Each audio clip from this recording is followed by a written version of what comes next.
My neighbor has been mowing his lawn for 12 hours straight. It started at 4:43 am. The noise jolted me awake. It sounded like there was a giant truck revving its engine right there in our bedroom. Exhaust fumes wafted in through the open window. It was a bad way to start the day. "What is that?" moaned my wife. We'd both slept poorly because our daughter had crawled into our bed at 1 am and kept kicking us in the face until we were both half hanging off the bed while she snored away. "Start of the apocalypse," I groaned. "Go back to sleep." "No way can I sleep through that racket," said Vanessa. She rolled out of bed and shut the window. That helped a little, but it still sounded like war out there. She pulled the curtains back and looked through the window. "It's the fucking neighbor, mowing his lawn before the sun is up. We need to have a heart-to-heart with him. Let him know that's not okay." Keegan, our daughter, woke up crying. "Yes, that's that," I muttered, getting out of bed myself. "I'll go talk to him after some coffee." "Bring me some too," said Vanessa. "Papa, bring me some Smarties," said Keegan. No Smarties for breakfast, banana or toast, but not Smarties." "Fine," huffed Keegan. "Toast, cut into shapes." I sighed. This was really the last thing I wanted to be doing at 4:45 on a Saturday morning. Making coffee and cutting toast into animal shapes instead of drooling in my sleep and dreaming of a gentler world. I went into the kitchen and started the coffee and toast, and then looked out the living room window. Sure enough, there was Mr. Limsky mowing his damn lawn, in his damn bathrobe no less. That was another thing that I had no desire to do, get into it with him about this, or really talk to him about anything ever beyond a friendly wave and a howdy, neighbor. By the time I was awake enough to form a coherent thought, it was almost 6:00, and I had consumed 4 cups of coffee. Mr. Limsky was still at it, which was strange, because his yard isn't very big at all. It shouldn't take more than a 40-minute mow job. But here it was, an hour and 15 minutes later, and he was still at it. I got semi-dressed and stumbled outside. I walked across my own yard, which, I noted, needed mowing itself. Maybe I'll tell him that if he mows my lawn and promises to never start so early again, I'll let it go. But I knew that I wouldn't do that. I was a coward. As I got closer, I observed with some confusion that his lawn was already mowed. He was going over it a second time now. I walked up to our property line, denoted by the contrast between mowed and unmowed grass, and started waving my hands in the air, waiting for Mr. Limsky to notice me. He never did. He just stared straight ahead and kept pushing the mower. "Hey!" I shouted. But it was no good. I could barely hear myself, and so I knew that he wouldn't be able to hear me from across the lawn, right behind the lawnmower. Got him it. I walked across his yard until I was right behind him. "Hey!" Nothing. I tapped on his shoulder. Nothing. He just kept pushing the lawnmower onward over the already mowed lawn. I didn't know what to do. I'll catch him after he finishes, I guess.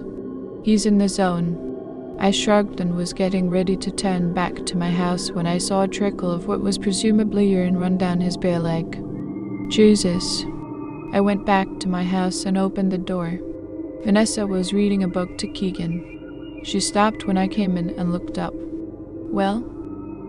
He couldn't hear me. "I'll go over there once he stops. He's got to stop sometime, right? And, well, I'm a little worried about him, honestly. I saw him, wet himself."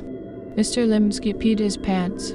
Asked Keegan. She started laughing. "Well, that sometimes happens, kiddo," I said. "You used to do that. We do that a lot when we're kids, and then we don't do it for a while, and then when we get older we sometimes do it again." That gave her something to think about anyway. Said Vanessa. "There's more," I said. "He's already done with the lawn. He's just going over it a second time. Maybe he missed a few spots." "Nope, it's perfect. Not a blade of grass higher than any other blade of grass." Said Vanessa. "That is strange. Do you think he's okay? Should we call somebody?" I shrugged. "Who are we going to call? The police. Tell them that our retired neighbor is mowing his lawn twice while peeing himself. What will they say to that?" By 8:00, I was done cooking the bacon and Mr. Linsky was still at it, mowing his lawn for what must have been the 5th time. I tried not to think about it, but it was hard. After breakfast, we should go somewhere, I said. It's a beautiful day, no sense staying cooped up all day. Why does Mr. Linsky keep mowing his lawn? Asked Keegan. I don't know, kiddo, I muttered. I don't know, you want to go to the playground or something? I'm going to stay here and try to go back to sleep if that's okay, said Vanessa. Of course, I said. I felt like going back to sleep myself, even after all that coffee, but the desire to get far away from the sound of the lawnmower outweighed my tiredness. We ate then, Keegan, and I headed to the playground. At 9:00, I got a text from Vanessa, can't sleep, T's still mowing. 9:30, I'm really starting to get worried. This isn't normal. 10:00, I went over there and tried to talk to him, but it's like he's in a trance. Please come home. I sighed but complied. I rounded up the kid and drove home. I felt a deep sense of unease that grew more intense the closer I got to home. You're afraid of an old man mowing the lawn? I chided myself. It didn't work because my instinctive answer was yes. I turned onto my street and prayed that Mr. Linsky would be done mowing the lawn by now. He'd tell us it was just a practical joke and we'd all have a good laugh over it. But soon enough, I saw that wasn't going to happen. As I pulled into my driveway, I saw that he was still out there. I thought I saw a streak of brown running down his leg, but it was hard to tell for sure because he was going around under the shade of his ancient apple tree. I walked inside and Vanessa was at the kitchen table with bags under her eyes and a glass of wine in front of her. Please make it stop, she said. I don't know how to do that, I said, suddenly feeling very tired and in need of a drink myself. Call the police, she said. Why don't you? I asked. Fine, she said. It's just that I do everything else around here, so I thought maybe you could help this one time. I held my tongue. I did plenty around there, but I knew that now wasn't the time to point that out. Okay, I said. I'll call the police. How has he not run out of gas by now anyway? I've been watching him, said Vanessa. He's got a can of gas in his driveway. Sometimes he grabs it when he passes by and gasses up while still pushing the mower. It's crazy. Please call the police. All right, I said. I looked up the number and proceeded to have one of the most awkward phone conversations of my life. It was 10 minutes with the receptionist and then another 10 minutes with an officer. Finally, they agreed to come over and check it out. 15 minutes later, I watched out the window as a cop car pulled into Mr. Linsky's driveway. A single cop got out and walked over to Mr. Linsky. The cop was waving his hands and shouting, but it was no good. Then the cop grabbed Mr. Linsky's shoulder and spun him around forcefully. This caused Mr. Linsky to finally let go of the throttle, and for the first time all day, the lawnmower stopped moving. It was still running though, because he had taped its safety shut-off down. I held my breath as I waited to see what would happen next. Mr. Linsky opened his mouth and something emerged from it. It looked like a long, thin tentacle. The tentacle wrapped itself around the cop's neck and lifted him up into the air. Then a second tentacle emerged from Mr. Linsky's mouth and made its way down the cop's throat. I slammed the curtain shut and noticed that I too, like Mr. Linsky earlier, had wet myself. What's going on out there? Asked Vanessa from the kitchen. Did the police arrive? I didn't have a good answer, so I didn't say anything. Honey, said Vanessa, walking over. Are you okay? From outside, we heard the whine of a new machine join in with the lawnmower. Vanessa opened the curtain, and I turned slowly to look out. The cop was out there going around the old apple tree with a weed whacker while Mr. Linsky was back pushing the lawnmower around again. It's 5 of them. Besides Mr. Linsky, there are now 4 cops in his yard doing various tasks. One is still at it with the weed whacker. Another has been going at the shrubs with a pair of clippers for hours now. But the one who concerns me the most is the one who is going around spraying the ground from a bottle full of neon blue liquid that Mr. Linsky at one point puked out of his mouth. I personally am petitioning the family to pack up the car and start driving to Florida where Vanessa's mother lives. I have no idea what is going on, but it doesn't look good. I wasn't sure what was more bizarre and terrifying. my neighbor mowing his lawn for the 13th straight hour, aided by 4 uniformed cops performing various other landscaping tasks, while the woman in the gas mask and plastic poncho that emerged from the tent-tiered Camry which had wrapped itself around Mr. Limsky's apple tree. "Damn it, Kelly," she shouted through the mask, clearly unsteady on her feet after the crash. "No more driving for you, ever." I crouched down in my driveway behind my own car, which I'd just finished loading in preparation for getting my family far away from whatever horrible thing was happening next door. I watched as the woman, who was not impressed by Kelly's driving skills, pulled a large blaster from under her poncho. That's the best way I can describe it. It wasn't a gun, it was a fucking blaster. The woman pointed her blaster at Mr. Limsky and pulled the trigger. That was it for Mr. Limsky. He exploded in a horrible mess of neon blue gore. A still writhing tentacle flew through the air and slapped against the windshield of the Camry. I saw the wipers go on in an effort to clear the thing away. I turned and saw my wife looking out the window of our house in horrified amazement. She had her hand over our daughter's eyes. Keegan was prying away at Vanessa's finger in order to get a look at the excitement. Me? I'd had enough excitement for the day. I had no idea who the blaster woman was, but I knew that she had a blaster, and I struggled to come up with some way to get my family out of there without drawing anybody's notice. The woman turned her blaster to each of the 4 cops in turn and quickly reduced them into 4 gooey globs of neon blue slime. If I can just get back inside without her noticing me, we can slip out the back and U-braid out of Dodge. Doesn't matter where.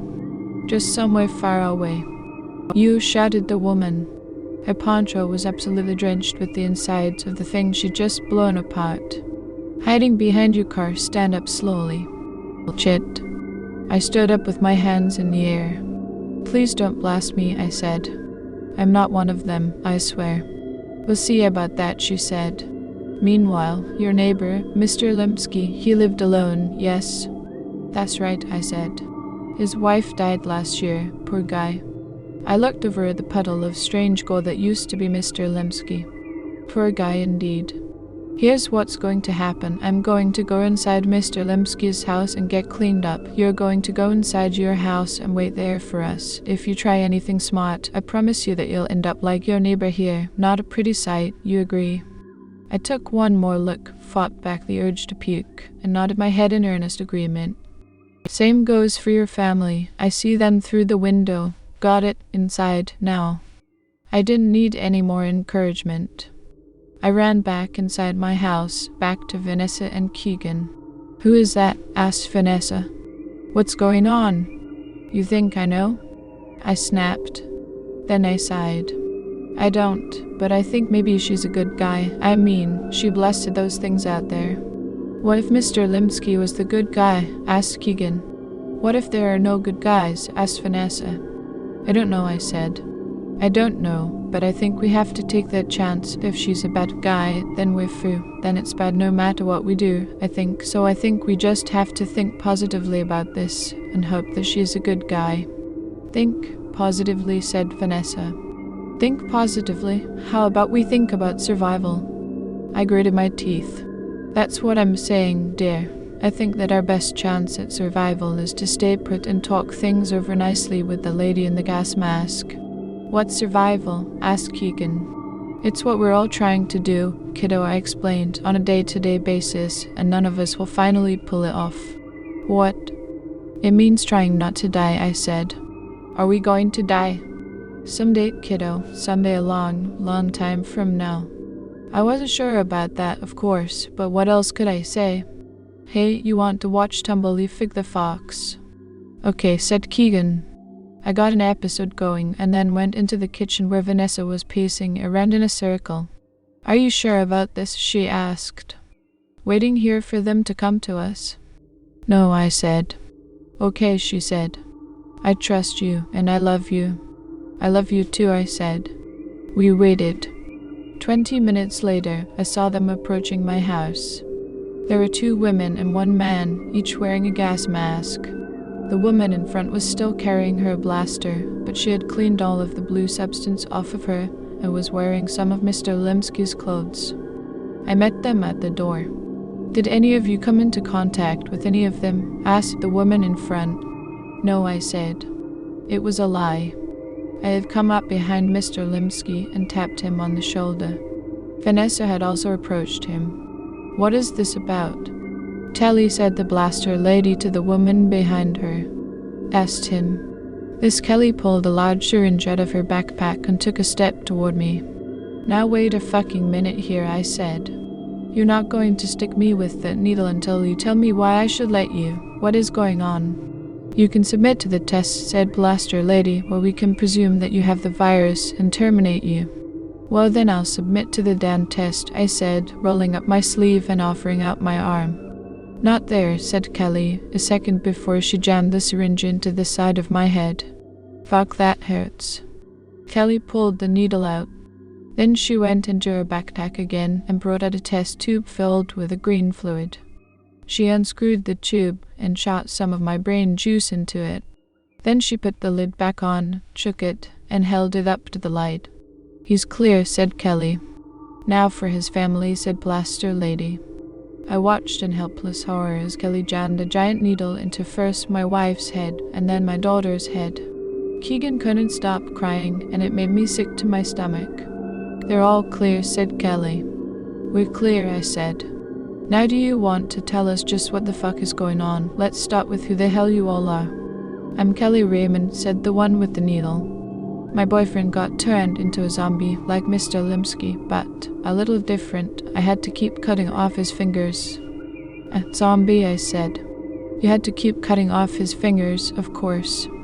You can call me Ali, said Blaster Lady, taking off her gas mask. The others did as well. And yes, zombies, they are real, and the virus is growing stronger and more unpredictable by the day. Okay, I said. Zombies. I looked to the man in the group. And you are?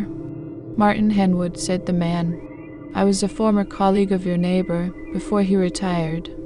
Oh, I said. Mr. Limsky was a coroner, I want to say. Mortician, said Martin. And he was a true artist, which is why I had to call him out of retirement for my latest job. Martin was obviously upset and fighting back tears, but he went on. A body came in for burial. The dead woman had apparently murdered her boyfriend in a particularly brutal way. There were rumors that the necklace she still wore even after her supposed autopsy was cursed. It was a strange case indeed, because for starters, I saw no sign that an autopsy was ever performed. I suspected that the medical examiner had gotten spooked by the rumors and had opted to rule the death a suicide without actually cutting into the body. Then, too, as I looked her over, I saw that the necklace had no clasp. There was no way to get it off without cutting it off. I had the worst headache of my life, but I tried to stay focused. Let me guess, the necklace made her a zombie? We think that's the case, said Ali. Tell him what happened next, Martin. Martin cleared his throat. Well, I thought the whole matter was nonsense. A cursed necklace. I'm a man of science, not superstition, or I was. When I started the embalming process, that's when I began to think twice. What came out of the body was not any kind of blood that I have ever seen in my 25 years of experience. It was. I finished up for him neon blue. Just so, said Martin. And that's when I called Chuck Limsky. He had never encountered anything like that before either, and in fact didn't believe me. He wanted to see for himself, so he came over and I showed him the body. Like me, he was both fascinated and baffled. He wanted to spend some time with the body, so I left to get us sandwiches. When I got back, Chuck was standing in the morgue, dripping with blue slime, and the body was gone. What happened? I asked. It exploded, he said. The body just exploded. I have to go home and clean up, but I'll be right back. I've never seen anything like this. He left, and that was the last I saw of him until... Martin trailed off and broke down into sobs. We caught up with Martin shortly after, said Ali. We had heard about the case of the necklace girl and thought it smelled strongly of zombie. Martin told us what had happened and brought us to Mr. Limsky's house, and now here we are in your living room. What about the necklace?